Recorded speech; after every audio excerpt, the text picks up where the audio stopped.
आजकल ना एक अलग सी ही हवा चल रही है कि हर किसी को अपना बच्चा जो देखना है वो बीटेक में देखना है। किसी को डेटा साइंस में, कंप्यूटर साइंस में, और एआई का तो खैर ज़माना ही आ गया है। तो हर कोई चाहता है कि हमारे बच्चे का एडमिशन इसमें हो। उसके लिए हम लोग जेई का एग्ज़ाम भी देते हैं।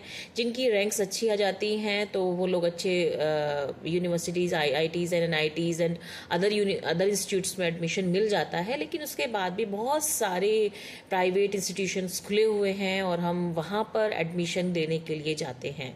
लेकिन आपको पता है कि ऐसे में कौन सफ़र करता है? बिकॉज पेरेंट्स को था कि हमारा बच्चा बीटेक करे, तो आपके पास पैसा है, तो आपने, कुछ लोगों के पास पैसा भी नहीं होता है तो अरेंज करके भी अपने बच्चे का एडमिशन कराते हैं, क्योंकि उन्हें सोसाइटी में एक स्टैंडर्ड दिखाना है ना कि हमारे बच्चा बीटेक कर रहा है।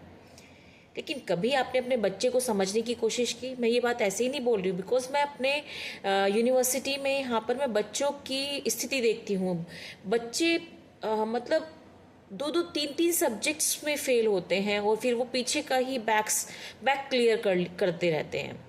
अगर उन बच्चों का इंटरेस्ट होता, वो अपनी मर्जी से इन कोर्सेज में आए हुए होते, तो क्या उनकी बैक आती? हो सकता है कि हाँ, एक ही सब्जेक्ट में या दो सब्जेक्ट में मे बी किसी कारणवश उनकी बैक आ गई हो, लेकिन मतलब एक सेमेस्टर के बाद दूसरे सेमेस्टर की बैक्स बच्चे क्लियर करने में यही ऐसे ही उनके 4 साल निकल जाते हैं। क्या है ये?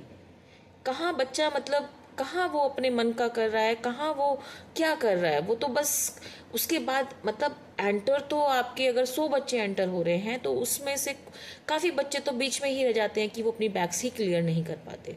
और यदि कर पाते हैं तो उनका सीजीपीए इतना लो होता है कि जिस चीज़ के लिए वो बीटेक डिग्री लेकर जहाँ पर वो लोग पहुँचने चाहिए थे वो वहाँ तक पहुँच ही नहीं पाते। तो क्या बेनिफिट है ऐसी डिग्री का? आप ही सोचिए, क्योंकि अपने बच्चे के बारे में आपसे बेहतर कोई सोच ही नहीं सकता है। धन्यवाद।